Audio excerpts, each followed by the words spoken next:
What's good, y'all? Hey, shit. What's good, Dad? Cool. How was your day? My day was cool, man. Yeah. It was chill, Mm, mm, Work, mm, work, mm, regular shit. mm. How was your day? My day was good. Chill. Um, I've been excited all day.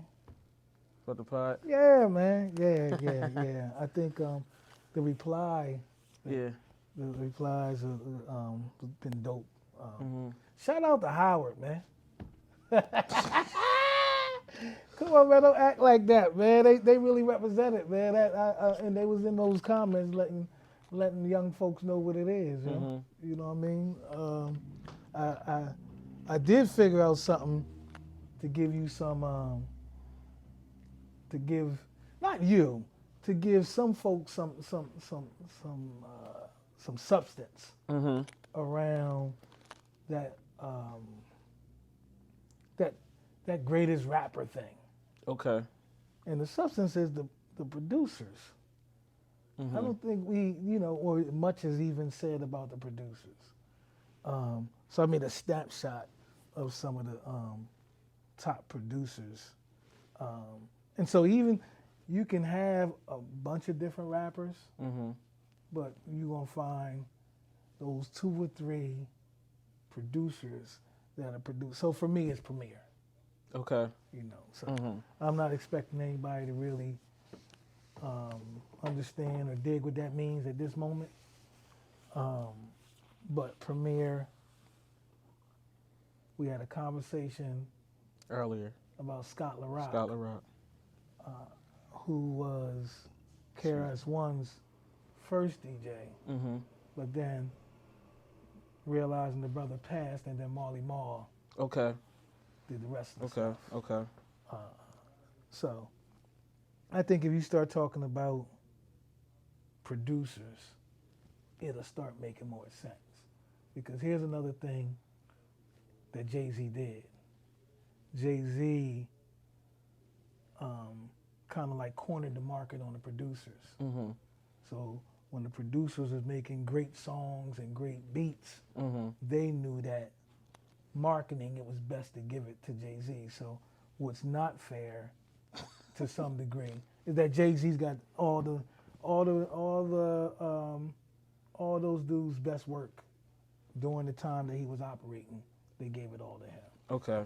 So It makes sense. yeah, so X would have one sound. That's Swiss Beats. hmm So anything you hear from X, that's Swiss Beats. You know what I'm Right, right, saying? right, right. Okay. And so Pharrell and whoever they worked with, so most cats hmm had to work within the producer the record company brought along. They didn't get to say, nah, give me his, give me that. And so I, when I say Jay-Z was the best rapper, like I said, I'm talking about controlling the game and hmm controlling the narrative. So Okay. it's back on that. You're a producer that after Ye, I don't know who's producing music these days. I don't know. I mean, it's a couple. It's a yeah. You It's know, a during couple. during the '90s, uh, Puffy and the Hitmakers and all that stuff that's coming into all that when all that was going on, those dudes was making some. They was putting Yeah, I together feel some. like now everybody's kind of like using that. Like you said with Jay Z, a bunch of different rappers is using a bunch of different. Well, rappers are using a bunch of different producers. Mm-hmm. You know what I mean? I mean, you might be locked in for a project, but you kind of like bouncing around. You know what I mean? Mm-hmm. From what I see. Um, we had another conversation that I'm gonna have to give you your flowers on because I was not only I was wrong, I was dead wrong. So in 1999, Mm-hmm. the album of the year went to who? Who do you think the album of the year went to in 1999?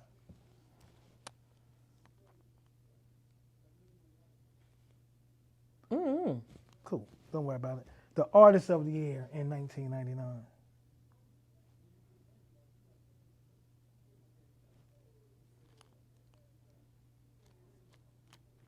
R&B album of the year in 1999.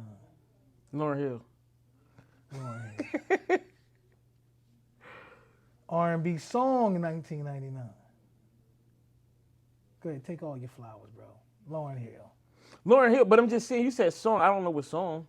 All what I'm saying to you is, Mhm. we had a conversation where I swore you up and down that Lauryn Hill was a rapper, But she got all her and I swore up and down that all her awards were rapper awards. You was right. She's R&B award win. She's an award-winning R&B artist. R&B artist. Okay. Yeah. And her counterparts today are who? But hold on though. Her counterparts are who? Who's the 2024 Lauryn Hill? Her?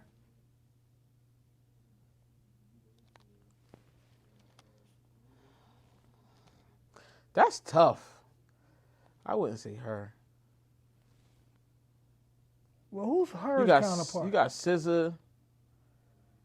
Okay. You got Summer Walker. I don't know. Lauryn Hill's sound was so different. Like I don't know. What would you? Can we just talk about R&B? I don't know. I thought she was a rapper. That's where the problem lies. Yeah, but the thing is, so when I Googled it, after me and you had the conversation, I told you that. It said neo soul rapper.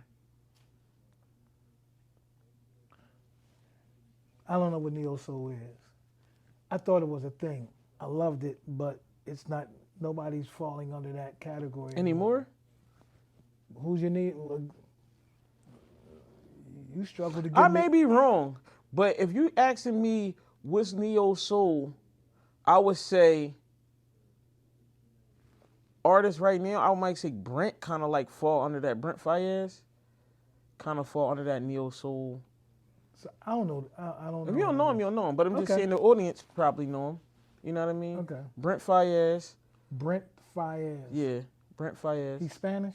No, What is he he? black. He tough too. He tough. You'll love him. He's tough. Okay. That's some good shit. You got Brent. Fayez is his name. Brent, yeah, I don't know why his name is that. I don't know. All right. I don't know. He's not Spanish though, bro. He's black. He got a little afro, big bug eyes. Like Why can't he be Spanish and black? that. I don't know what he is. I'm just saying the man looks black. I don't know if he's Dominican or whatever. He is black Okay. I'm cool. in tone. I don't know what his nationality is, Okay. but damn, you messed up my train of thought. You got Brent Fayez, Uh-huh. Summer Walker, her. What's the other girl that I tell you who I the like. brown skin sister? I forgot her name. The one that fooled with that signed under J. Cole. What's her name? Oh man, that's what I guess. Okay. R&B singer signed by J. Cole. I know they're saying the sister's name, and she's hot too. We back on his phone again, and my phone don't work. QC? My phone don't work when the camera's on. I don't know what that's all about. What, bro? That's what it seemed like. My phone work all day.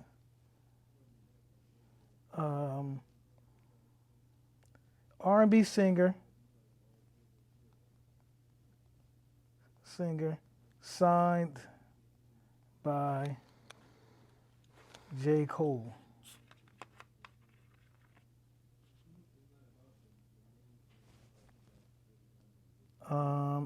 Ari Lennox. Yep, that's what I was talking about. She's dope. She is dope. She's dope. That whole sound. His whole label's Would you say that's considered like neo soul-ish?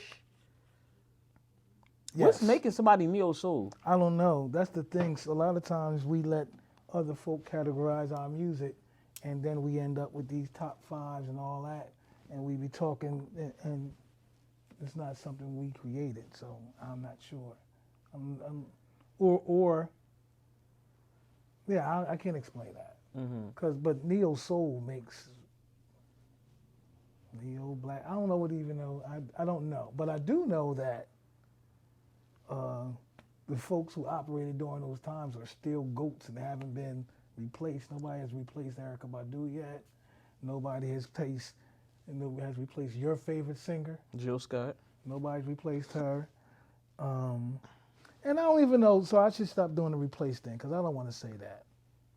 Because none of those folks should be replaced. So I shouldn't say that. Yeah. It's not a replace thing. So, but nobody is moving in that lane where I could say, Mm-hmm.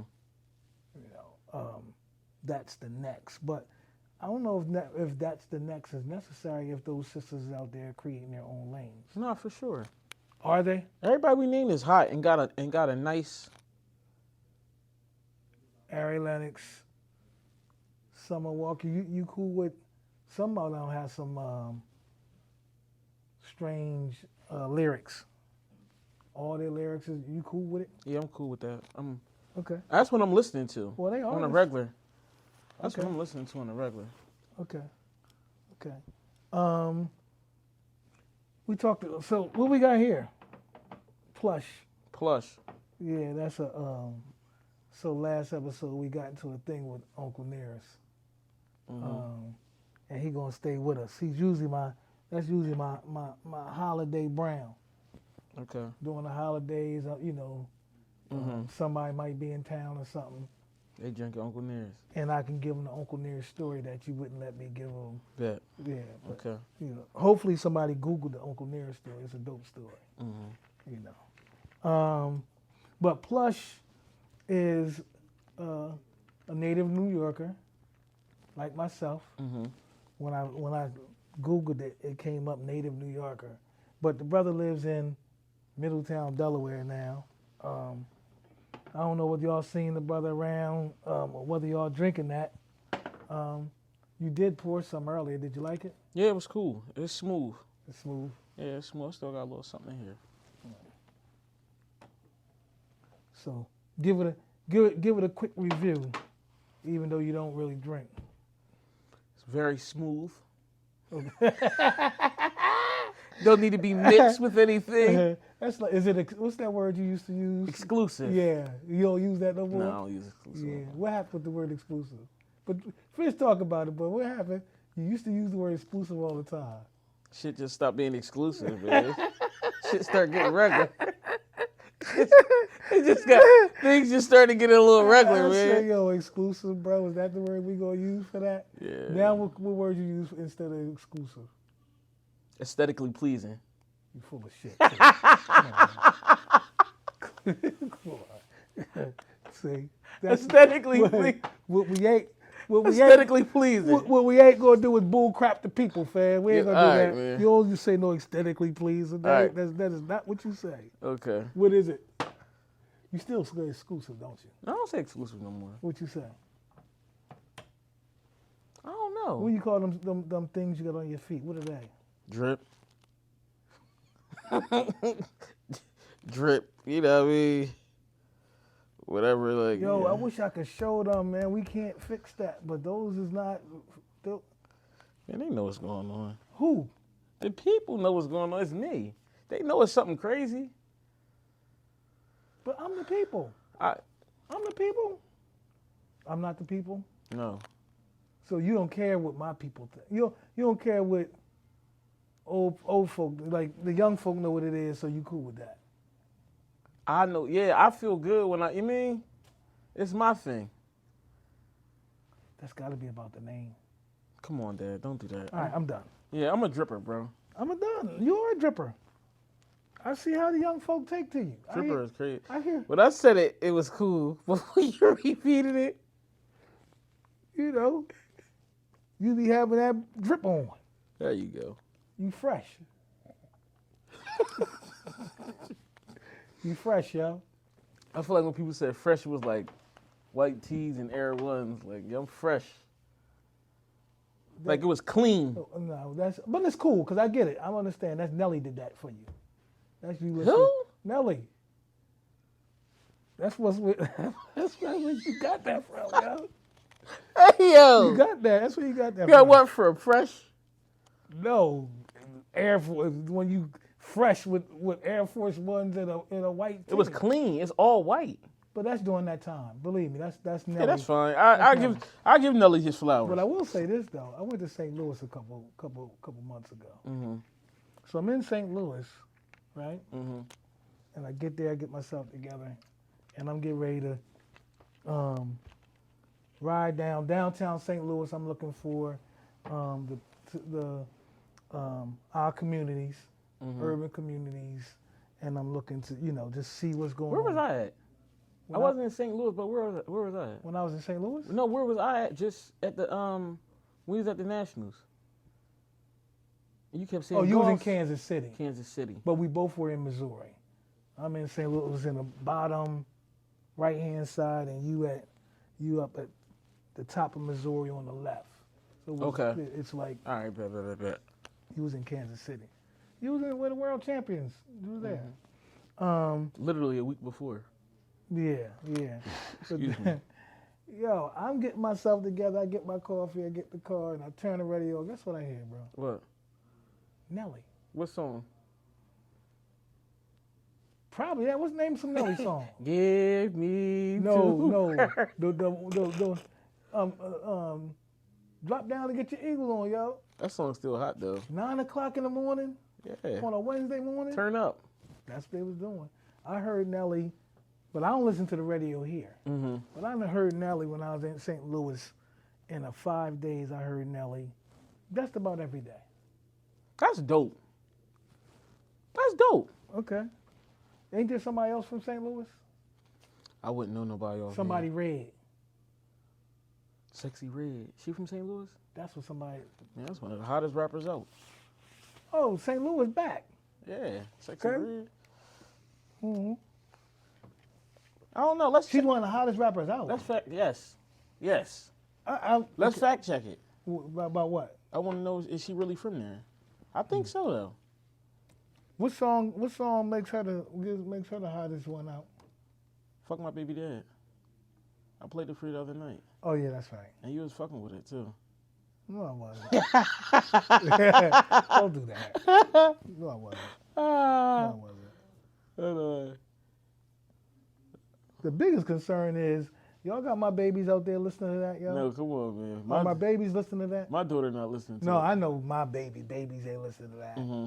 But are our children Yes. listening to that? Yes. Who co-signs that, yo? Their moms. Their parents. I didn't even say I was gonna moms say, first. yeah, I didn't don't say do that, moms don't first. do My that. fault. Yeah, because it My ain't that. fault. Yeah, because if somebody was there saying that ain't a Sexy, good idea. yo. That was you sharp. What? You sharp. You knew that just like that. Well, when I got anytime I go any place, Mm-hmm. I'm looking for our people. Okay. Like how did we get here? Mhm. What are we doing here? So anytime I travel, I'm looking for our footprint. And so I watched a lot of videos. I try to, do my little research. Research is Google. I don't know if they should have another word for. Well, you I do my Googling. Well, I did. That's a word. Okay. I do my Googling. Okay, I did all my Googling Mhm. and YouTubing, right, and watched the videos to get an idea of What's going on? What you around? right, and then when I came home, I was so excited about the trip and what I experienced in St. Louis that when I came home, I was still on that for about a How was the month. food? The food in St. Louis. It was sweet barbecue. It was a lot of sweet barbecue. You know, it's crazy. I was out there, and that's all they kept telling me. Yo, go here, go there. Yeah, a lot I'm of out there eating. It wasn't it. Like the regular food that I was eating was not it. Oh, yeah. So it was good. Then I ate something that was called a St. Paul. Mm-hmm. The St. Paul sandwich is egg foo young. That egg. I ain't tell you this. Mm-mm. that That don't egg, sound good though. Yeah, that egg is gonna get worse. But it is. It's gonna get worse. It's an egg. It's the egg foo young, the patty, just as you know it, Okay. but no brown sauce. Mm-hmm. Mayo But what is egg foo and young? a pickle. It's just egg. It's an egg patty. It's just egg. So the foo young is not like some noodles or something. I don't know. I ain't Chinese. How would know that, yo? Hold on, no, bro. What you talking about? It's just an egg. It's just the egg Egg, patty. and what else? An egg patty. What is an egg patty? Like the way they cooked it? Oh, you don't eat egg foo young? No, I don't eat egg foo young. Oh, I know. I thought You everybody ate egg foo You young eat egg foo young? all the time. Look. Anyway, the St. Paul. Dad, every time we get Chinese food, I never see you say, "Yo, Lou, order me the egg foo young." Not one time, bro. We done had Chinese food 10 zillion Man, times. that's because I'm eating with you. So when you eat by yourself, you get egg foo young. Yeah, vegetarian egg foo young. Something has to be an egg foo young. It can't just be egg because it wouldn't be nasty to you. I didn't say it was nasty. What was nasty? You said it get worse. The sound of it get worse, but not the taste. Oh, okay, my fault. Cool. So it's the egg foo young patty. I'll beat the laugh, bro. Cause what the fuck? Go ahead, bro. It's the egg foo young patty, mayonnaise on the bread Mm-hmm. with 2 slices of pickle. And it was jumping. It was. So what happened was, I ate it just to eat it. So when I asked the brother, I was there doing business, and the brother I was doing business with, you know, I asked him to tell me some hot food places. Mm-hmm. And what he did was he gave me 5 or 6 places and said, these are the places you need to go. Okay. So I used that as a guide to go into those neighborhoods and have conversations with those folk. I had a great time, but I went and got what they call the St. Paul. Mm-hmm. Google, it's a thing, and I guess, I don't know. I know the history was a long story, but anyway, that's the sandwich. And a lot of people from St. Louis ate it back in the day. Okay. They don't really eat it today. Okay. You know what I mean? So it's a historic sandwich. It's still there, and some people still eat it, but some of the older folk don't eat it no more. Mm-hmm. And it's a very inexpensive sandwich. It's like a $3 or $4 sandwich or something like that. But it's a sandwich that It's called a St. Paul. it's called a St. Paul. A lot of them ate it when they were younger. And then it was just a lot of snoots, pig noses with barbecue sauce. I didn't eat none, but that's one of their big I hope not. That's one of their big things. Come on, man, don't start with the pork. You don't eat pork? When last time you ate pork, man? I'm look mean, bro. I was going to talk about religion, too. I mean, just slightly. Okay. You know what I mean? But anyway, St. Louis, anything barbecue, they do a lot of barbecue. They eat a lot. There is a lot of pork there. So you might want to not deal with their spots where. So I went to some of their back home spots. Like I didn't want him, and he didn't want to give me, because there's places in their downtown areas, that barbecue places, that visitors from out of town come, but it wasn't where the residents, where the residents that live there. That wasn't where they go. Okay. So I asked them to send me where they go. Mm-hmm. And so yeah, it was just a lot of fun. But I it wasn't that like the sides, like the potato salad. Mm-hmm. So it was barbecue, but the sides was what was popping. Okay. So the food was good. But before you asked me about St. Louis, who we talking about? You don't know? Mm-mm. Okay, cool. We got the St. Louis. We got the whole St. Louis thing because you was talking about Nelly, and then you said something about Sexy Red. Mm-hmm. Mm-hmm. And then you know. So, well, the beautiful thing, as you said, is they are still behind that brother. They still have a certain kind of love for him. But I will have a historic fact about St. Louis. But I tell you what I found out. Mm-hmm. So what I found out is that I always heard St. Louis blues. Okay. So I really went there looking for that, where Mm-hmm. it started, what was how it was created, and what I realized. We talking about music. To music, the St. Louis blues. So, but what I ended up realizing is that St. Louis is more like Vegas. Mm-hmm. So it wasn't like the artists were natives of St. Louis. It was just a A place. spot to slide. You was sliding Yeah, through well, there. you can have You was- speakeasies. yeah, Black okay. folk can come in, get their thing off, Mm-hmm. and keep it moving. As a matter of fact, I went to the St. Louis Museum, and inside that museum, one of the displays is correlated with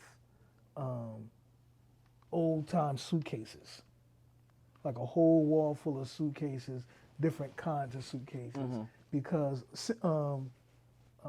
symbolizing that it is a town where people stop through. Okay. Yeah, so the biggest guy that I think, W.H. Handy, H.W. Handy, one of those names. He was one of the biggest stars I found that spent some time there. They embraced him, but he wasn't really from there. Okay. So the weird takeaway from that is St. Louis blues is not really originated in St. Louis.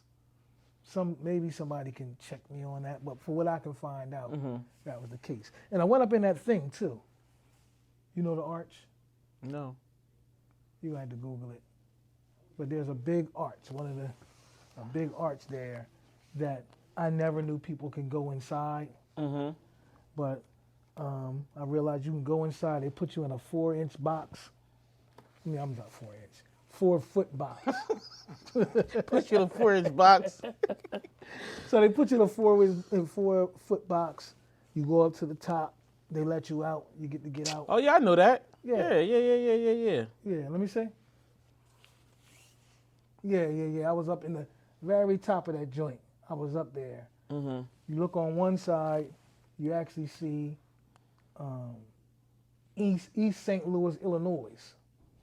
And you're looking over the Mississippi River. And then if you turn the opposite way in the back, you see downtown St. Louis, where like my hotel room was staying at, where I was staying at. But I didn't know anybody can ever go in there. I just went there and just started walking around and looking for stuff to do, and to be honest, looking for black folk. Right. I did the same. Anywhere I go, that's what I'm doing. I'm looking for the Black Museum. Speaking of museum, I ain't show you because I thought you was gonna bid on me. Some things I got for the table. So every week we're gonna bring something to the table. I was there when you brought that. Oh, you was there when you brought that? Yeah. Oh, so you remember that? This is a mini building blocks for. Is it built? No, I ain't build it. Why wouldn't you build it, Dad? So you gonna keep it for memorabilia? Yeah. But you're not gonna build it ever? No. You can build it and sit it in a box. Maybe Sky could build it. Maybe my granddaughter could build it. She's too young for that. Later. The pieces be all over the place. Let me see. Yeah, not right now. This is dope though. Let it stay like that. Yeah. I love this place. Yeah, I love that place too. That's some of the things that we talk about is all recorded and curated at that museum. This is dope. Our life. This is dope. Here, yeah. I should. Next time I go, mic done fell off. Next time I go, I'm gonna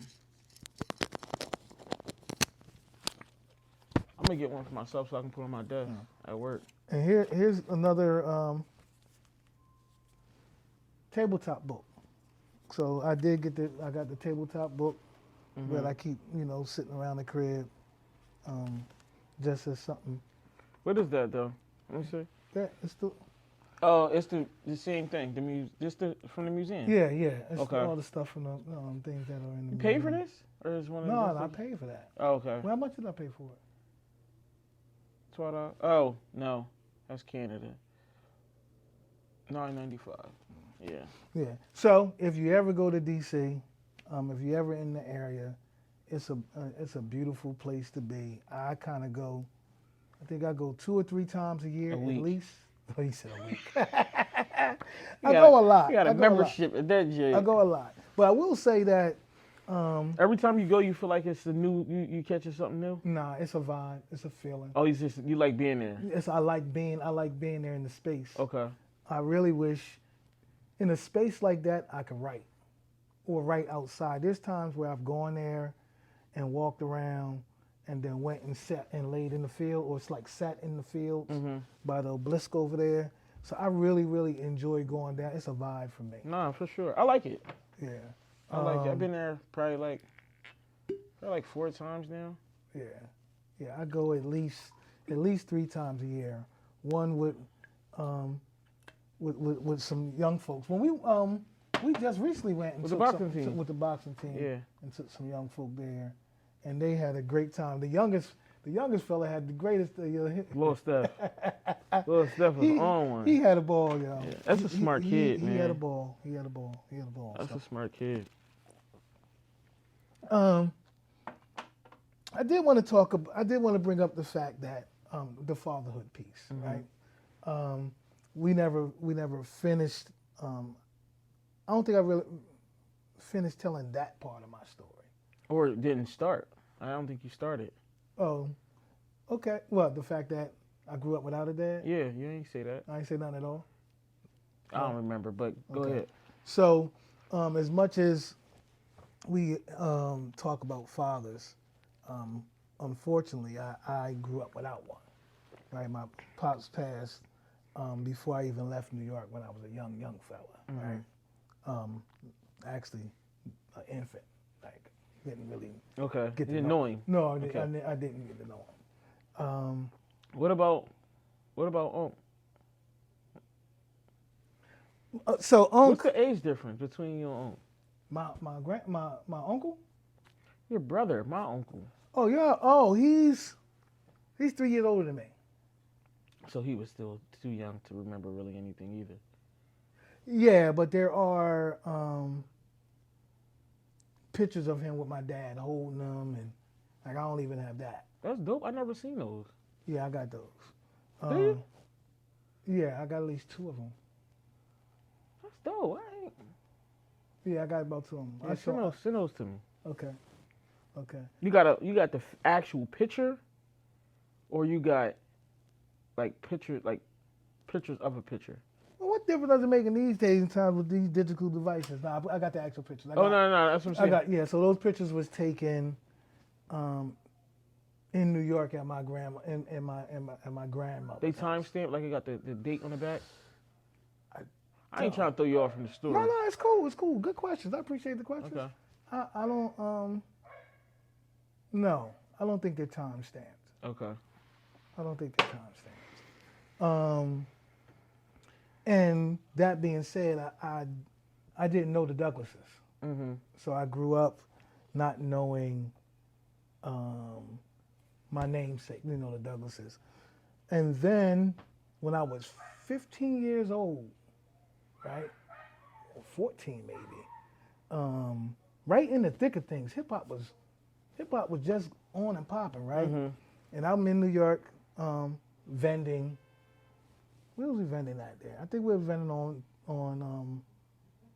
Fordham Road. Mm-hmm. So Fordham Road, I forget what we were selling. But anyway, I got a call from your uncle. He said that he had went to the library, found the Douglases, and one of my aunts was coming to Delaware to see him. Mm-hmm.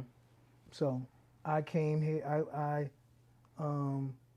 I shot back to Delaware. How old was you at this time? Third. I'll check. There's a way I can kind of try to figure that out. I never really thought to figure it out. Okay. Came to Delaware. Mhm. Met my aunt at the crib, at my house. I was there for a day. And they were going back to Virginia, is where they're from. Mm-hmm. And I went back to New York. And then they sent for me, right? My aunt wanted me to come to Virginia. Mm-hmm. So I shot to Virginia. I ended my stay in New York that summer and spent the last piece of my summer in Virginia. Mm-hmm. And I met I met some of the Douglases, right? I was there for maybe the last 2 weeks. Mm-hmm. And I had a little cousin there, right? Little cousin. I realize now that if I was 13, he was like 11 or something like Okay. that.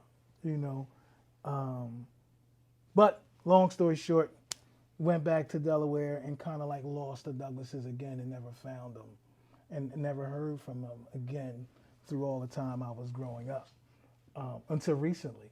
Mm-hmm. And so, and you remember that. Yeah. So recently it was. That's dope. So from that time that you went down there when you was a young boy, Hmm. you lost contact all that long? Yeah, 30, whatever amount of years That's it is. crazy. Yeah. And so, um, of course, so in '86, you know, um, I went through a lot of traumatic things. Mm-hmm.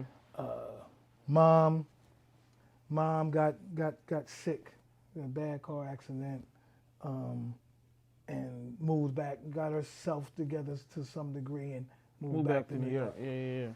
Yeah. Um, your uncle was away in the service. Mm-hmm. So when my family came to pick mom up, I refused to go. I was 16 years old then. So I've been out here. Why did you not want to go back to New York? You know what? I thought about that, and what I think is, to be quite honest, it's going to go back. Like, I was struggling not having a father in Delaware, Mm-hmm. so I'm gonna go back to New York and the trappings of New York without a dad, Yeah. and try to manage that. Yeah, I feel you. I felt like I had a better chance Shot here doing your thing. trying to manage things here. You know what I Mm-hmm. mean? Especially since it's almost like when you I'm gonna be a little frank, Mm-hmm. right? When you poor, Mm-hmm. like it's just about survival. I got a question for you too. So I was trying to figure out trying to figure out the best place for me to survive, right, on my own as a 16-year-old. Mm-hmm. My grandfather was here in Delaware, Mm-hmm. um, but he was a Jehovah's Witness, and in order to receive his full covenant, Mm-hmm. you had to be On that. on that. And you wasn't on that. Looked out.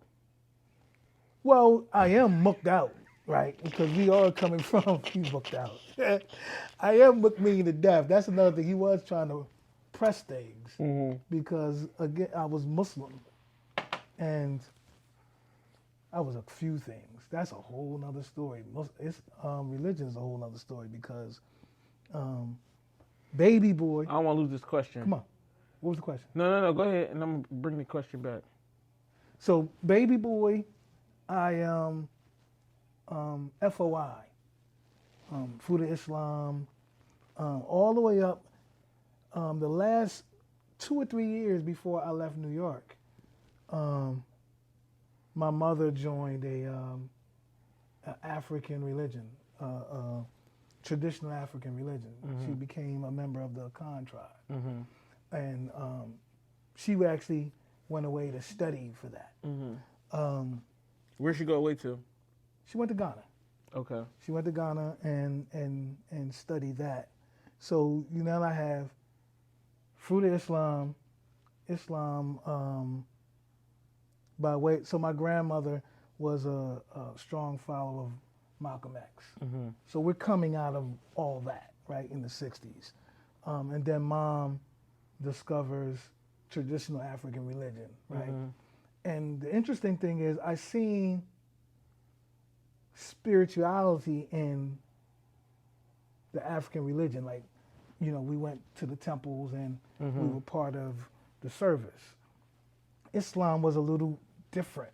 I didn't see spirituality in Islam portrayed, but mom actually was filled with the spirit in the traditional piece. Mm-hmm. And that looks similar to, I get to Delaware and all my friends are Christians. Mm-hmm. So I experienced Christianity through them, and I seen their grandmoms and them catch the Holy Ghost and all that. that really looked like it looked exactly like how my mother would transition spiritually when I seen her, right? So and then pops wants me to do this with a Jehovah's Witness thing. That was just too much. Mm-hmm. So the only thing I found solace in was what um, what my uncle was bringing. So again, we'll talk about that. He's like a Egyptologist. He brought Mayat, the Mayat principles, right? Justice. And so when it came to me being a dad, I applied all those things to try to figure out what does it mean to be a Douglas, right? I had to figure out what it meant to be a Douglas myself, right? And so we going to stay in our Africanisms. We're Africans, right? So that was to be understood,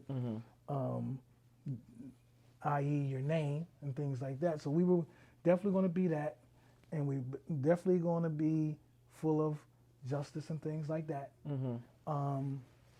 And the last thing is, I have to make sure to maintain freedom, right? So freedom, we fought for freedom, and that's what we were striving for, as opposed to financial gain, Right.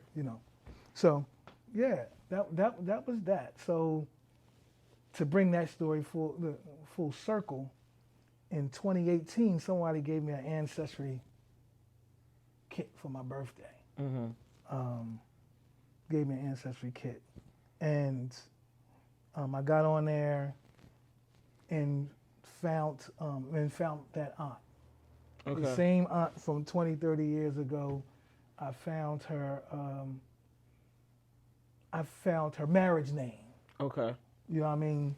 I was looking for a marriage name. I went on once I found the marriage name. Once I found her, I went to Facebook, right?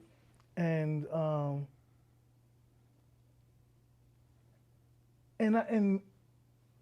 I made contact, and she said, I've been direct messaging you for the past 2 or 3 years. So I called your brother, and I said, oh, have you been getting messages? He said, yeah. He said, I thought that was because he was in the midst of his, he was a boxing star then, so he was out there. So he thought it was, just one of my friends, Just saying something to sisters one of the sisters that I knew, just saying, hey, nephew. But as you know how the story goes, I meet them. We have meet them on the phone. We have conversations, and then find out that one of my elder aunts had passed away a few weeks after I met her. So you and I rode down. Oh there. yeah. That's when we went down to the funeral. Yeah, we went down there. We met them, and a few things. The one is the Douglases. So my grandfather had just passed a year before.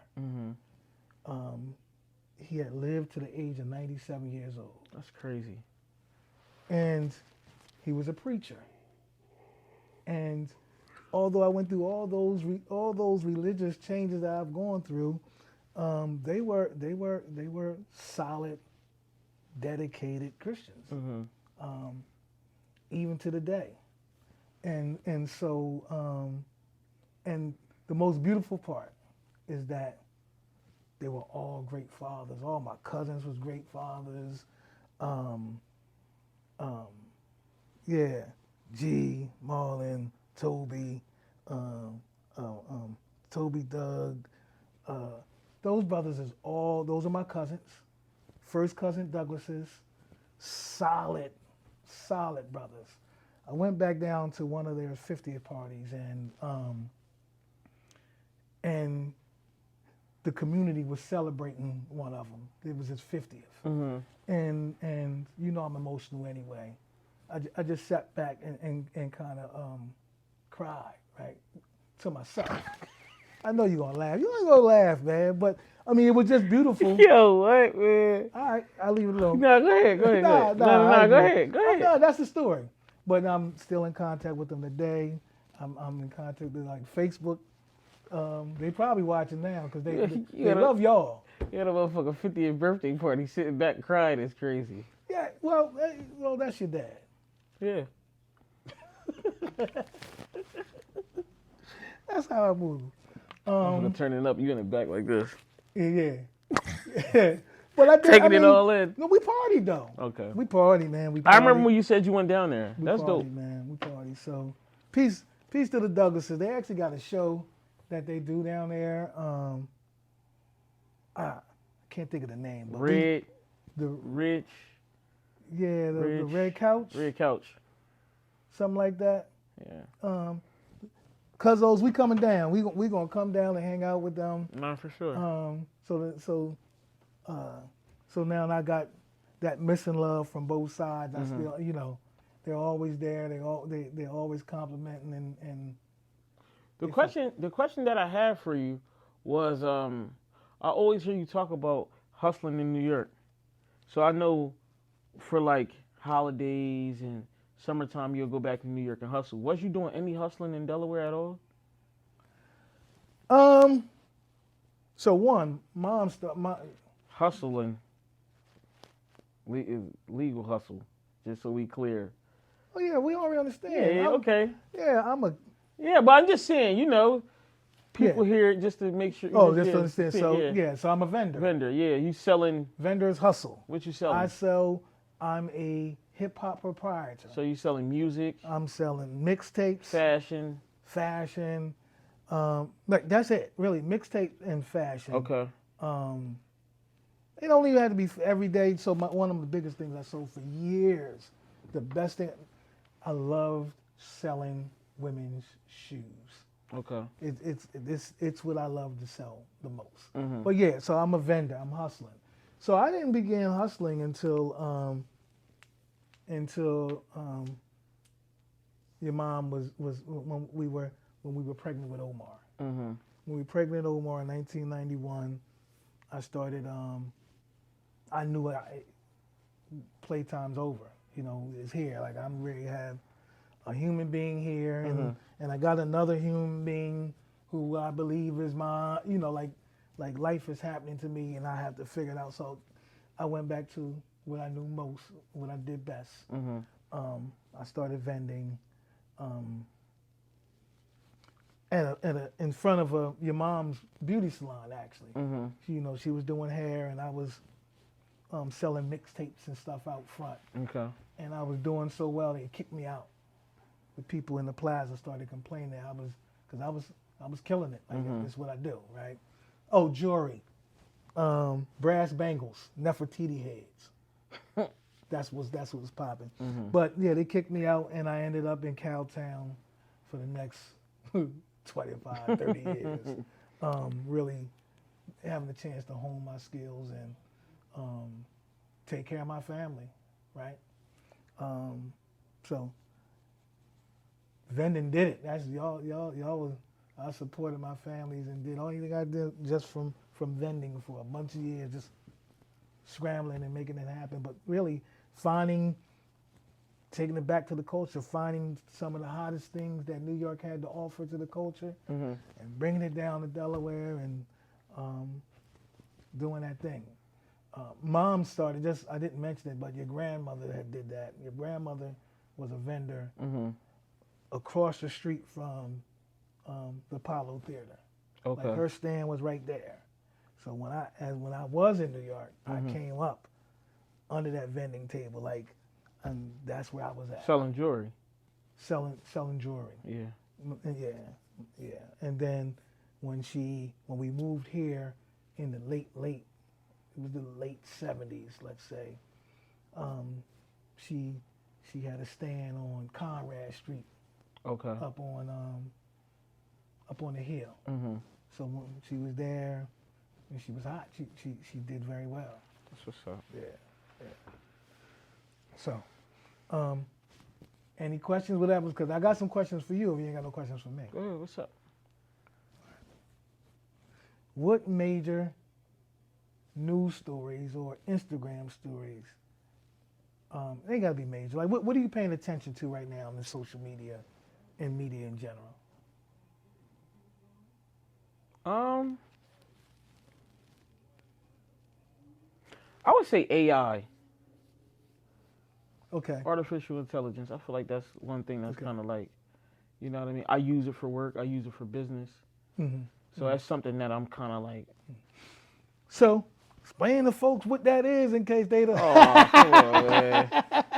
But yeah, I'm on. No, you don't have to do No, I that. know. I know. But I appreciate AI. Okay. I like AI. Okay. You know what I mean? It's been a useful tool. Damn right. Okay. What else?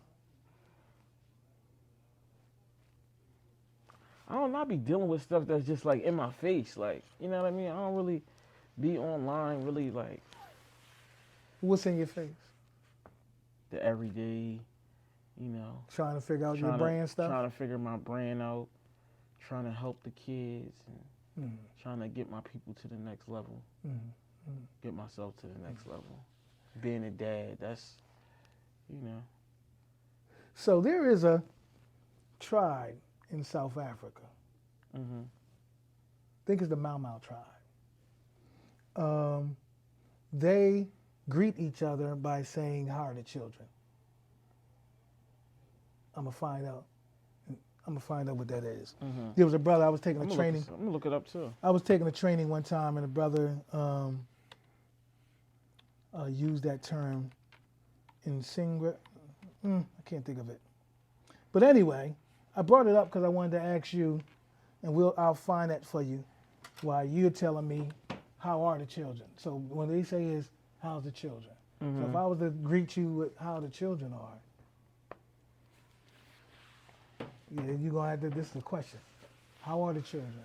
And that's you can really do what you want with it, but in your community, in the urban community at large, and maybe your child. I don't want to get deep. All right, we ain't gotta get deep. I don't want to get deep. Okay. But I would say the children are very strong. Okay. But they're confused. Okay.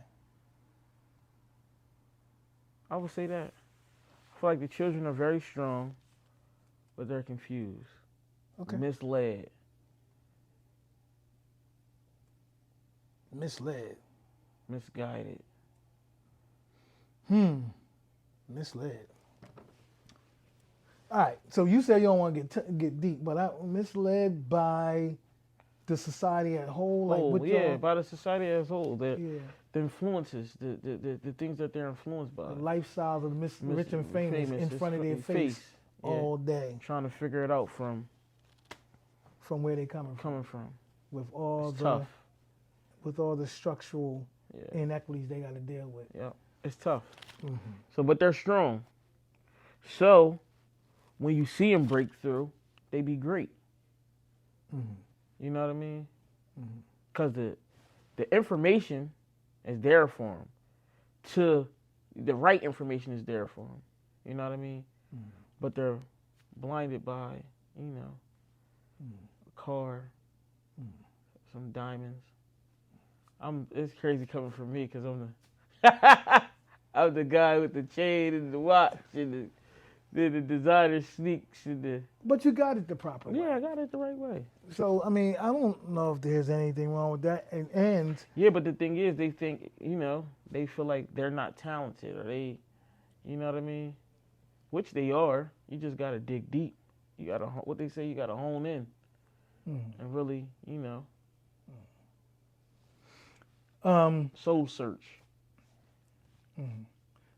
So God, that's what we do, right?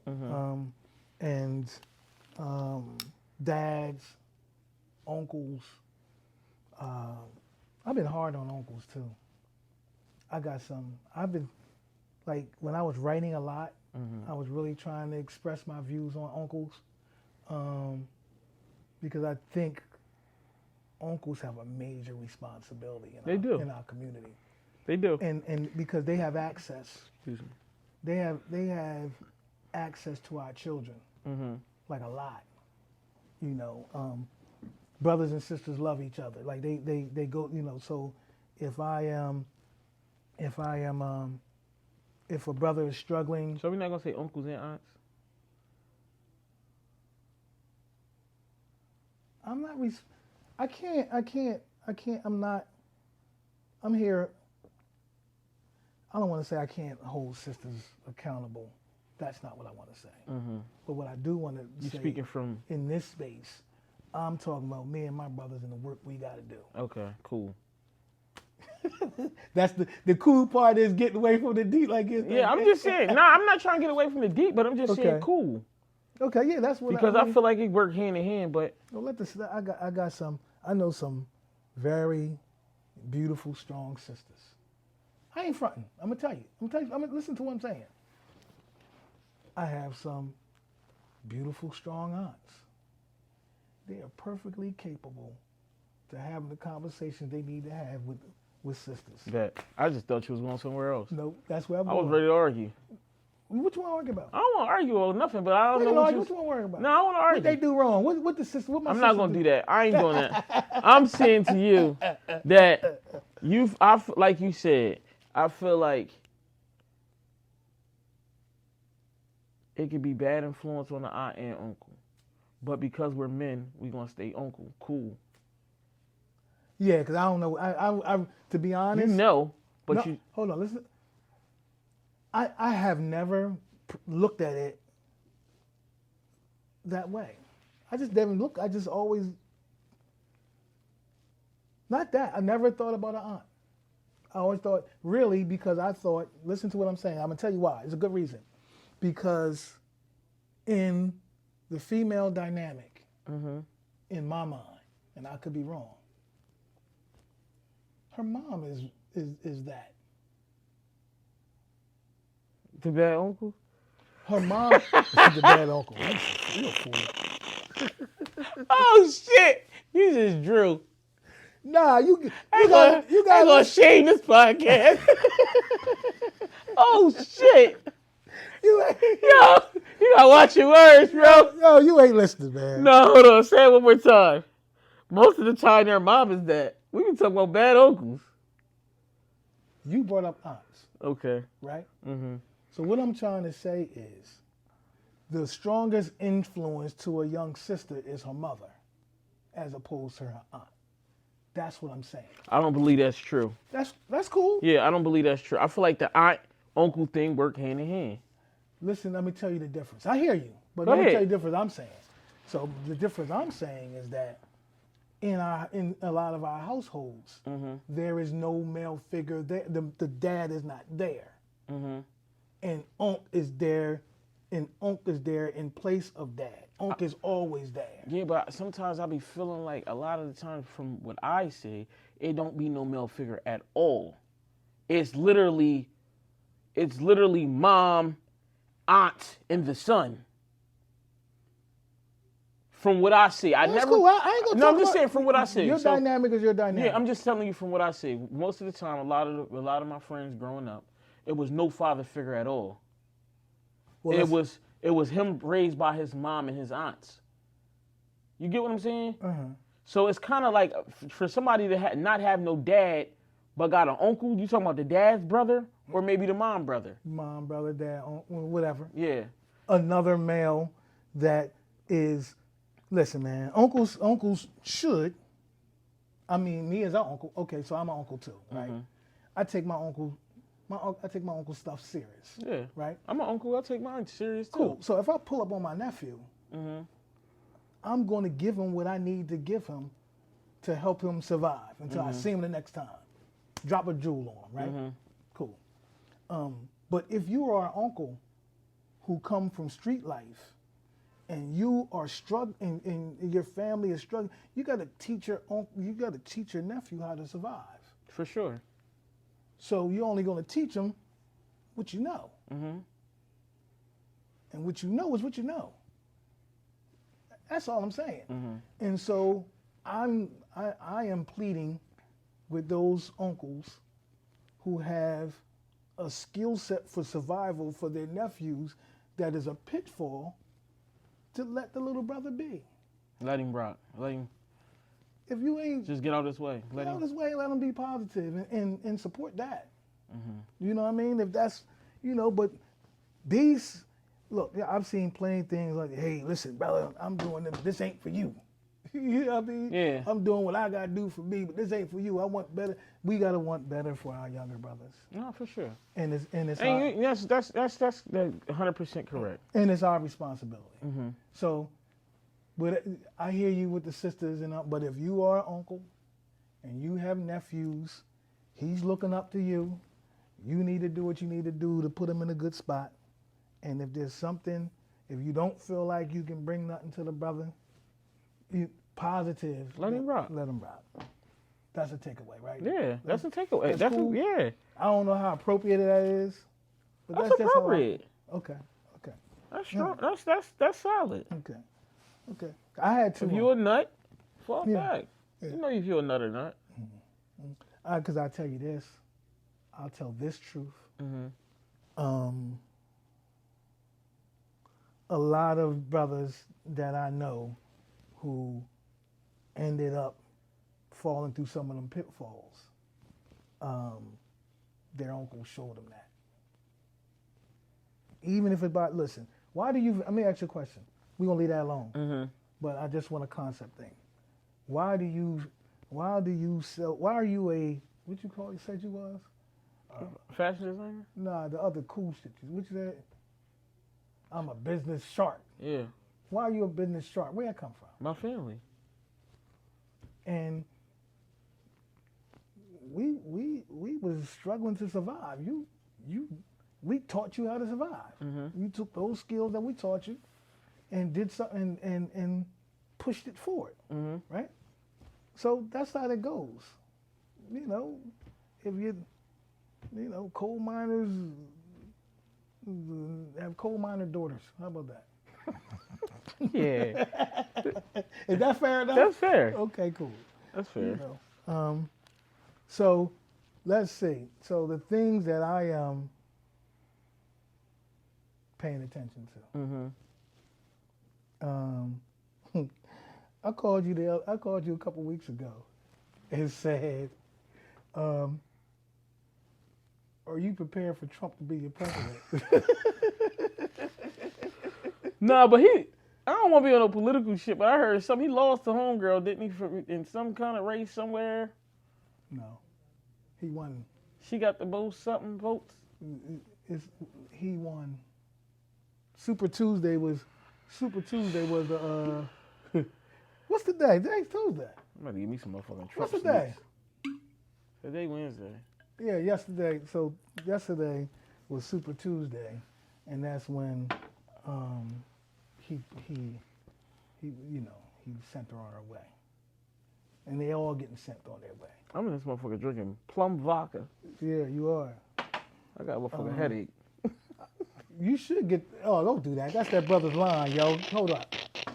Cut the tape. That brother. Don't do that. Hey, yo, he said be real. This is my third glass, and I have a very bad headache. Nah, I'm playing. Nah, come on. Hey, how is it? Next time, I ain't debuting nobody else's stuff unless I try it taste first. that motherfucker first, right? We gonna try it first. So my folks don't get no negative whistle. Fucking eye fall out. You like, I got that shit from the podcast. Nah, that shit cool. Okay. All right, cool. Yeah, I called you the other day and said, "Are you prepared to joke?" You thought I was joking, but yeah. You made me pay attention to, but that's literally the. That's one thing I can say. Like, you keep me sharp. Like I don't be thinking about something, and you'll hit me with it, and it make me go boom, boom, boom. All right, let me get updated. A couple of years ago, I called all of y'all. Actually, I called you and back after, right after one another. You brothers got families now. Y'all paying attention to, whatever it was, the news, and everybody like, nah, man, I'm too busy doing what I got to do. But then I know once I alert y'all, yeah, it's just a thing. So I try to do that. But tying into hip hop, Trump know what it is. He went and got a whole weird sneaker for the weird sneaker crew because he knows that's what y'all get into. And your boy Fat Joe went and got the first pair. He was bragging about this shit too. Yeah, Fat Joe went and got I'm a sneakerhead. Yeah. And when he becomes president in a couple months, he gonna be able to sell them joints for a couple stacks. These shits are horrible, bro. What? You never seen me with no gold sneaker on. I'm just saying they don't look as bad as they don't. To be honest, they don't look as bad as Never mind, man. We're gonna leave it alone. Yo, you was a certified hater, bro. That's my truth. So you like him? I don't like none of that stuff. But compared to what I've seen, it's right in line. What a Balenciaga. With things I see on young brothers' feet who represent hip hop. I don't know what type of young brothers you be around. They don't represent the hip hop that we follow. You ain't see no gold shoe? I ain't see nobody with no gold sneak. I see a boy with a gold, with a $20 gold shoe on. It's crazy. You see that video? Singing about him and shit. Like, what was that all about? But anyway, yeah, man. So Trump becoming president. Y'all need to go vote, man. You think it's gonna happen again? Honestly, if y'all don't, I'm not a. I don't like to talk about politics. We ain't talking about politics. We just talking about voting, not about politics, about what they doing and all that. So the question is, have you ever voted? Yeah, I voted. When'd you vote? Well, I voted for Barack Obama. Me too. And half the other them folks that we. Did I? I don't think I voted for Joe Biden. I don't think I voted. I voted. Did you? I did. I felt so good when I voted for Barack Obama. Oh, wasn't it? It was like, oh, it was like, oh. He's gonna save us. How'd that saving feel? You ain't get saved? Nah, I was fucking with Trump when I got. Did you get a saving feeling? Did you feel saved? A lot of times things is about a The feeling. Black Messiah. I felt that. Did you feel that? I felt that. I ain't gonna lie. I felt that. Mm. Then he was so cool and swagged up. Yeah, Talk. yeah. Oh, listen, guys, today it was Yeah, he moved like he was supposed to move. He had that Brooklyn Diddy bop. Nah, where was he from? Though? He was from Chicago. Yeah, Chicago. He was what he was. He was what he was. But so that piece. I am looking at the war, bro. I know you're not. You know. I look at that shit every day. We do CNN 10 every single day. Oh, you're a history teacher. That's different. Yeah. But cool. I'm tuned in. Oh, so you tuned in. I'm tuned in. So the war. Both of them. And the oxymoron. I'm gonna use that word between the two. Now that's a deep conversation, right? Mm-hmm. Trying to figure out that little twist between how we moving with this set of folk and how we moving with that set of folk. It looks different. But I've been paying attention to that.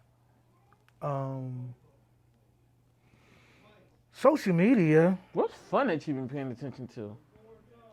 Like, what are you enjoying? Like right now, like what are you like? Guess what I'm in? Well, I'm telling you what. I had a hell of a high school football season. That was some shit. I went to every game. Big fan, jersey. Yeah, I bought my grandson's jersey. I'm at every game. That was some fun shit, bro.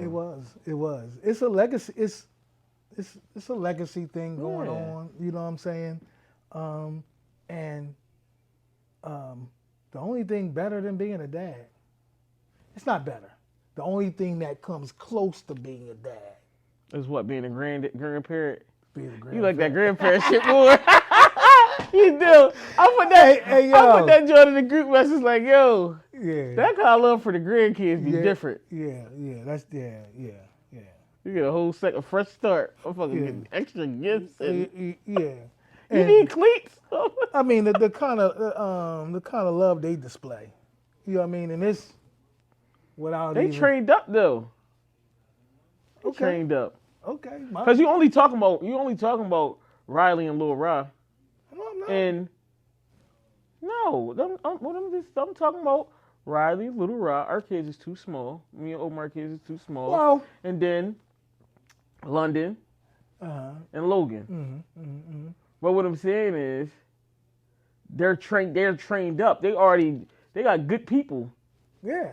Yeah. I did what I was supposed to do. You have to deal with crazy ass Lil. I don't have to deal with that. You crazy Lil.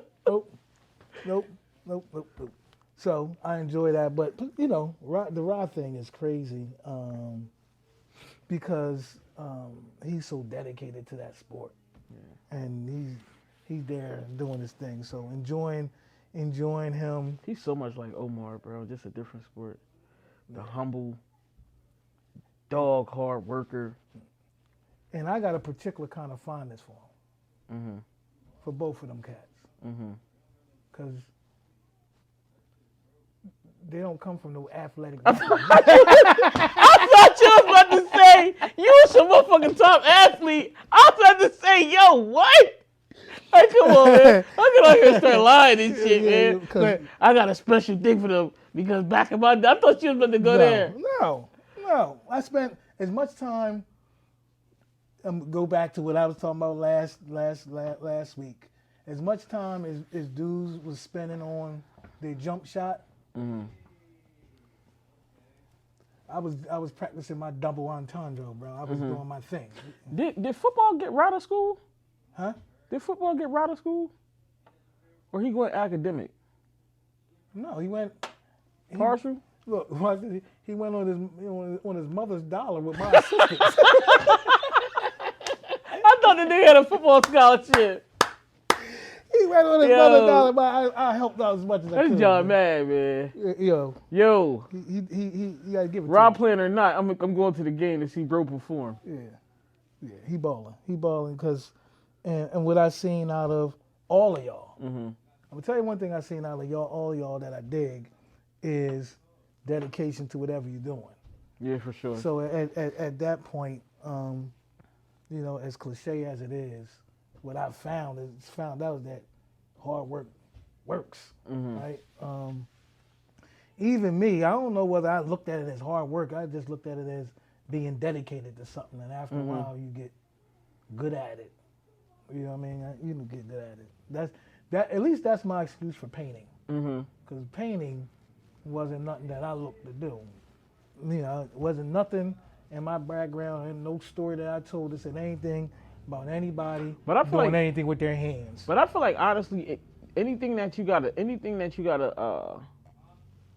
wouldn't really say think, because do you have to be a thinker to paint? You got just patience. You got a lot of patience. But I know you're really good at thinking things like pool and shit like that, like strategizing that shit thing. You know what I mean? But I was taught. What, pool? No. To paint. I was taught to paint. Like taught. Yeah, but you gotta have patience to really do that shit. Well, I mean, look. Good. Hey, look. Let me tell you the story. This is quick. 911 happened. Business got bad. Things wasn't sweet. I had to find something else to do. 911. Okay. I had to find something else to do in order to feed y'all. Hold on, is that a forbidden thing to say? People don't say. You said 911 happened. You don't say. That's good enough. Oh, okay. I was just making sure. I'm just being quick and short. Oh, I bet. Yeah, so that happened. Business got different. You was painting that long? No, but I struggled for years without a job. Until finally stuff hit the fan and I had to go do something. And painting is what I decided to do. You know, one of the guys from Cowtown had a business, and he taught me how to paint. And I just painted every seemed like every day since then, and got to become an expert painter. So prior to jumping head on into community work, I was a professional painter. How is that? I know you don't really like to talk about. I know you want to talk about professional, but how is that though? What? Like really doing the community thing. Generally speaking, it's not. It's the same. Like it's no different than when we were living in Philly. It was you and your brothers, your sisters, your cousins, and we were all in that household. Same thing. Young men, guiding them and doing so. Sometimes I really feel like when I was in the field and it didn't feel like work, that was just me Doing your thing, just being, just living. building with my people. Like Mm-hmm. it was very rewarding. I was in there grinding it out with young people, and now I have a team of folks that grind it out with young people. So Mm-hmm. it's really still not even like working. It's the most beautiful thing in the world. I am um, as free as I ever been. Like not having a job was a thing for me. Like being free, like having the freedom to do what I want, and what I Mm-hmm. wanted to do was go to Van and work and be in the marketplace and all that. And so coming to this side, um, and being a professional community person, it still allows me to be free and not work. Like every single thing that I do in the course of my day go towards serving my community, and there's no, Right. I feel that. yeah, that part of that part has been a real big blessing Mm-hmm. to me. Um, and you guys have too. So everything that I've done, I've brought you guys in on it, Mm-hmm. and you guys are all of y'all, even your sister, all of y'all are doing community work, um, and it's a wonderful thing. I mean, it can be tough. Damn, I never even looked at it like that. All of y'all do community work. That's crazy. All of y'all do community work. But it's natural. It's part of being a citizen in a community. Like it's like, whether you do it because it's not like that's your full-time job. Mm-hmm. It comes with the program. Right. It comes with being a business owner. Like you gotta have somehow Yeah, teach brothers how to do it. that's all I do. Yeah. So yeah, it goes. Being a community person is not nothing that I feel like needs to be big upped. We all should have play some role. Everybody should be doing it. Yeah. The it's easy. Young brother is struggling. He ain't got no pops around. You in the community, you see the young brother. What you need, yo? And just help that brother get by. Mm-hmm. I got another message though. Go ahead. All right, cool. So my mom had a way to handle this. Mm-hmm. Right? She was dope with this. So Brown's Boys Club, Mm-hmm. right? So I ain't got no pop, right? When she learns about the Boys Club, she takes me there, takes me and my brother there, Mm-hmm. and asks who's who. And then she goes to the brother and say, hey, listen, these are my two sons. Here's my number. The minute any of them, either one of them, is out of pocket, or whatever way she said it back then, if they get out of pocket, call me. Mm-hmm. And if they called her, that was being addressed on the spot, and it don't have to happen again. The brothers be like, don't let me have to call your mom. You know what I mean? Mm-hmm. And she ain't got no problem. So she always found that male support, that positive male support. She went and found that. Mm-hmm. So anybody in my community, hopefully they know to find me, my counterpart on the other side, me or one of y'all, and we're gonna do whatever is necessary to help the young person, right? No, for sure.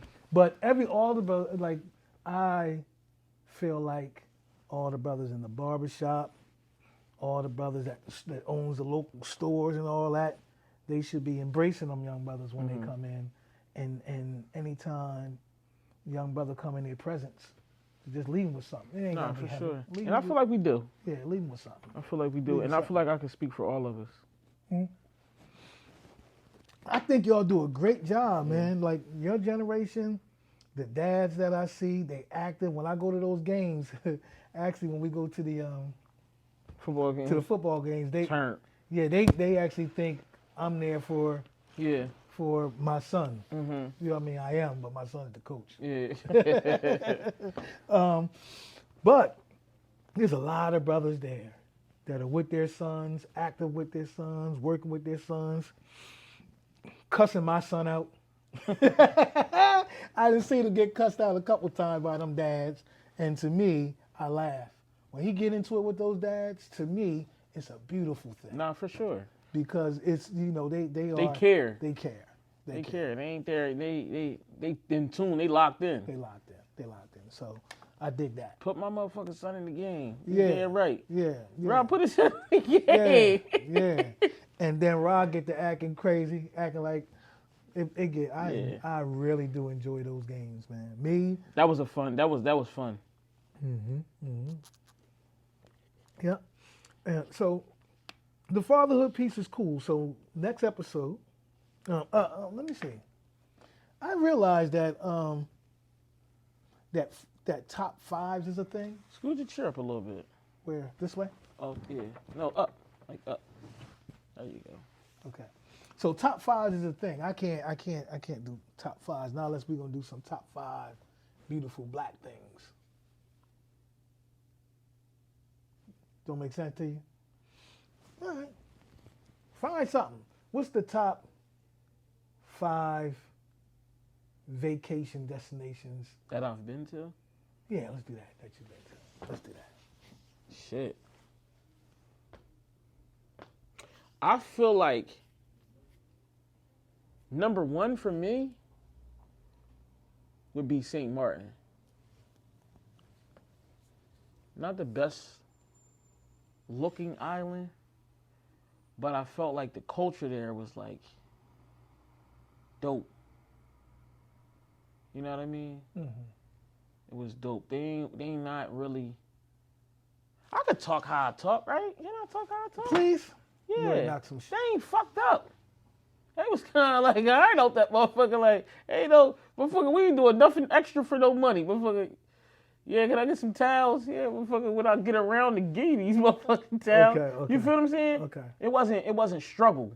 Okay. You know what I mean? You don't think the natives were struggling? Nah, not at all.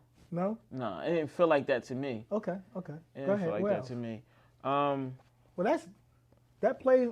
How's that playing into your top 5? I'm missing something. The culture, the way it felt. Like I told you, remember the guy? Like I had this tour guy. He was saying like he was the Muhammad Ali of the island. Like he was the greatest. Mm. He just was like breaking it down to me. Like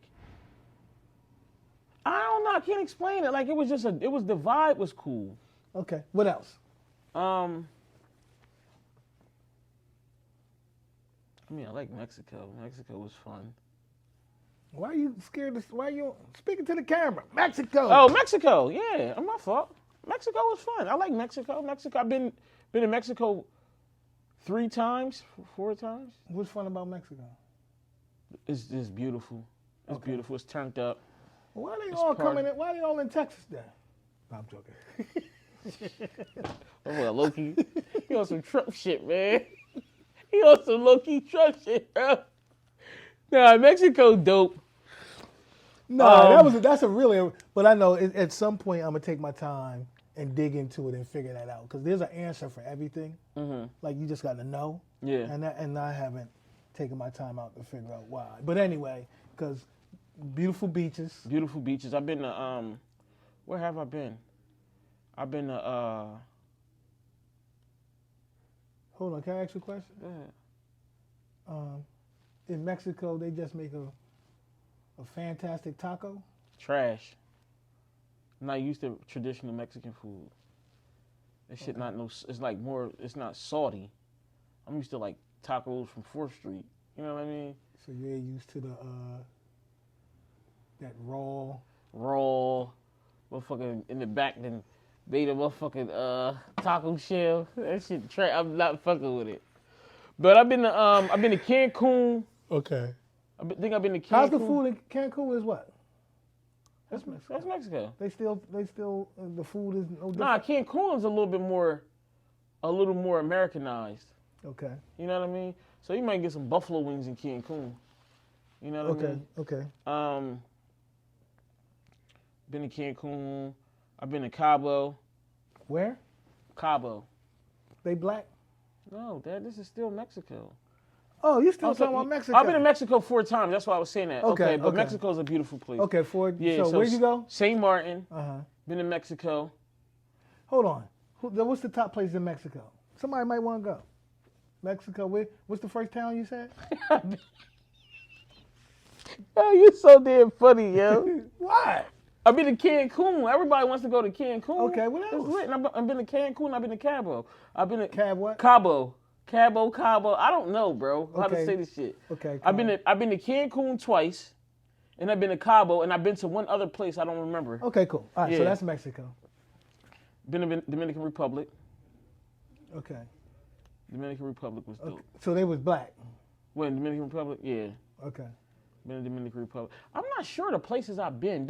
I'm sorry. I don't really. I know the place I've been. I don't know the. That's cool. Yeah. This is Yeah. light. This Okay. ain't heavy. Yeah. I know. I'm just saying. Okay. Because I'm trying to think. I'm trying to think it out. Okay. Been to DR. DR was cool. Well, you ain't mentioned Puerto Rico. I've never been to Puerto Rico. You ain't been to Puerto Rico? Never been to Puerto Rico. Why not? I just really never had no desire to go there. Why not? How you know where to go? So why not? I don't know. I mean, you could just. Other people go. Everybody. Not go really. there? Not because other people go there. It's like, I don't know. I'm big on like look and like how it resorts. You know what I mean? I'm trying to get out of that though. Oh, but you want to be in a resort. Yeah. So I went to Puerto Rico and stayed You on did the other some side of the aisle. Some shit I never seen. You had a Puerto Rican experience that I never even seen online. Yeah, I lived with the Puerto Ricans. You in mountains and shit. Yeah. Yeah. No. And then I would really say for real, London. London. I would say London. What you like about London? What I didn't like about London was the food. So hold on. So we all went to London. Yeah. Together. Yes. As a team. Mm-hmm. And even your sister came. Kim did fucking come. That's crazy. Yeah, Kim wasn't having it. Kim came to London. That's so dope, bro. Kim said, y'all ain't You know gonna... when I think about my London story, when I tell my London story all the time, I never mention Kim. Yeah. Because she flew out independently. I remember when, after the fight, I sat there and ate fucking dinner with tears in my eyes. Just being... Pause. That's not... I can't pause, yo. That was a bad one, yo. That was a bad pause, bro. Nah, but I literally sat there and ate dinner after the fight. You know what I mean? With Coach Doug and Kim. Okay. But when I tell my London story, I don't remember Kim being there.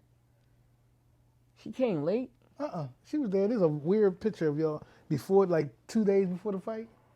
She came, so we were there for 10 days. I love Kim. Yeah, Kim's dope. I love Kim. So who's Kim? That's my sister. No, I'm joking. Nah, just because nobody will know. Nah, so the people can know. Yeah, Kim is my sister. Kim is my big sister. Big sister. And it's crazy because Kim was telling me about her London experience before we went. Wasn't she there for work or some shit? No. She was. She was somewhere over there. I think she asked me when we were going. After this podcast, I know she's gonna see it after because I'm gonna call her tomorrow. But she was over there somewhere. I don't know if she was in Paris. I don't recall that. But anyway, let's just get back to what I. So you like London? I like London. Was weird. London was very weird. Can I tell my damn experience, Dad? Please. You asked me a question. I'm trying to give it to you. London was weird. I'm going to agree with that. The food was terrible.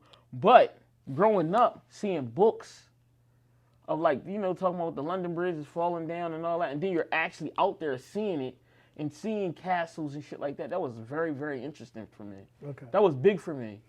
It was big. Yeah, so for all vacations, all resorts, and I'll be a lot of places. I've been to a lot of damn places.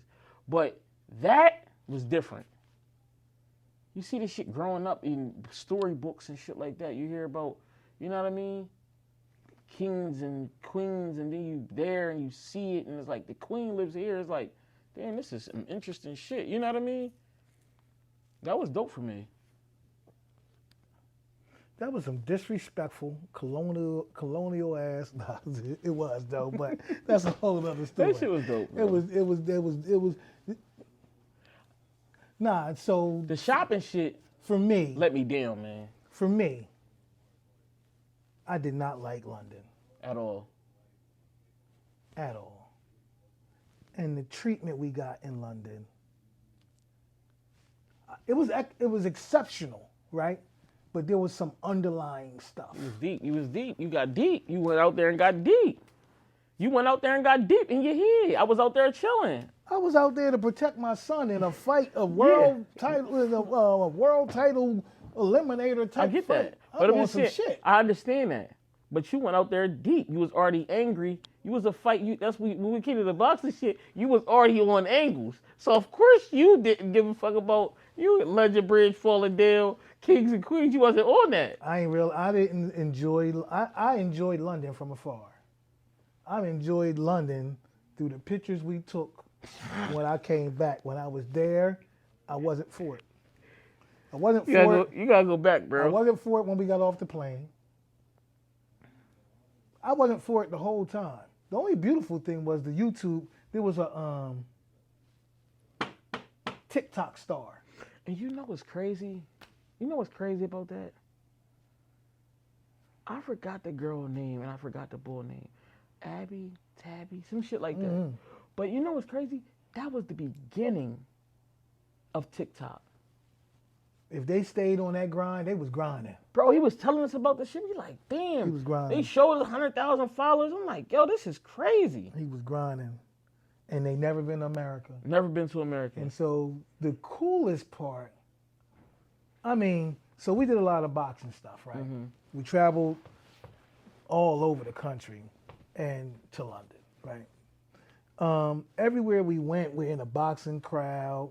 There's other boxing stars there, so we're there with whoever's in boxing that you can name. So we rocking with them, and there's no real big stardom or I'm a big star piece. But walking through the mall in London and the way those people stared at us and kind of like treated us like rock stars, well, like we would walk into a store and then I'll see folks just in the store looking. Like they were staring at us and all that. Before, when they started asking questions. Where y'all from? They seen me. What's up? Huh? Who seen you? They seen the people. They seen me. They was like, damn, like it's Lou. That's Lou. That's what it was. That's what it was. That's what Hollywood happened. Lou. Yeah. I was out there dripping, Louie'd up. And the fact that Omar was fighting at the O2 Arena, Yeah. all dread, all that was. Nah, but Omar was fighting a baby, so the eyes was definitely on us. Mm-hmm. O was fighting a baby, so it was like, damn, he's the London star. No, he's the London Mayweather. Facts. That's what they called him. Facts. They called that kid the London Mayweather. Motherfucker's a bum. No, I'm playing. Well, he got dealt with Yeah, he got dealt with. We got the shit in the end of the stick. through that whole game. They all got dealt with. Didn't they all get dealt with? We all got dealt with. If I was to ask you, if nobody's watching, cover the camera. Who gave Omar trouble? Who? Me. In the fucking gym. Me, every day.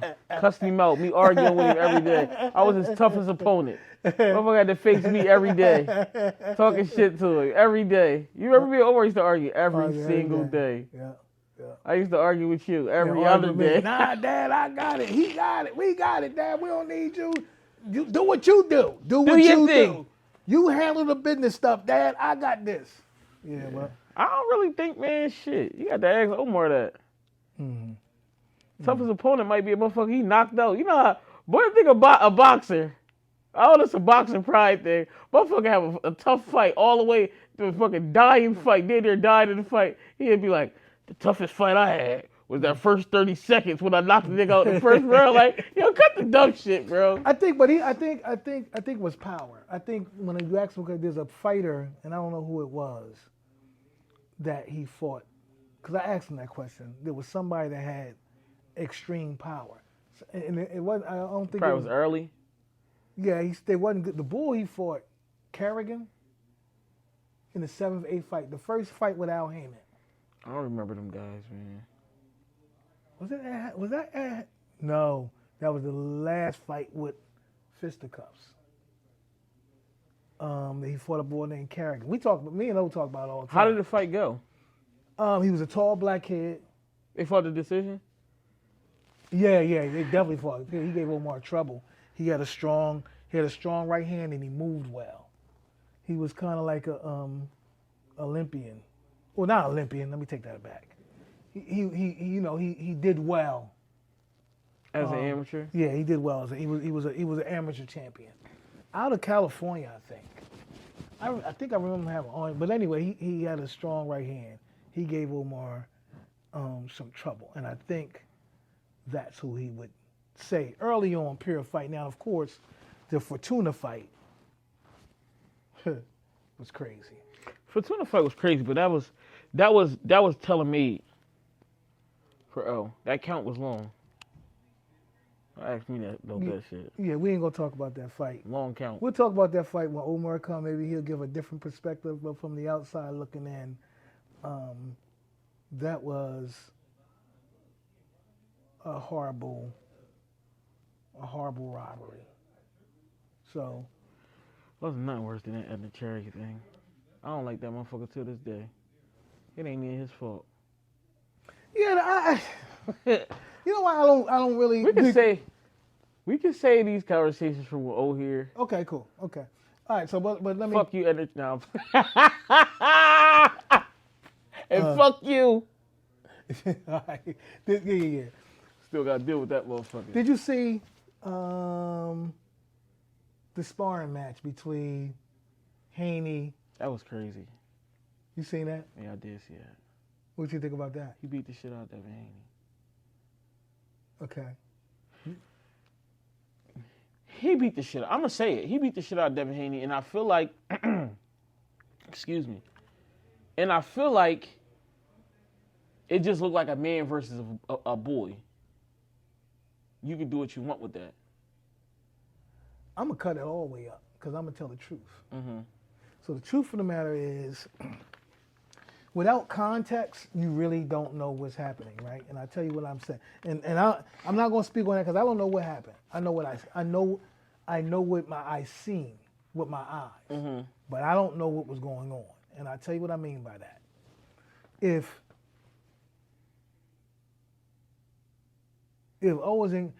two fighters are in camp, Mm-hmm. right? Two fighters in camp, and now we sparring. So I don't know where one is in camp. Are you starting camp and you finishing camp?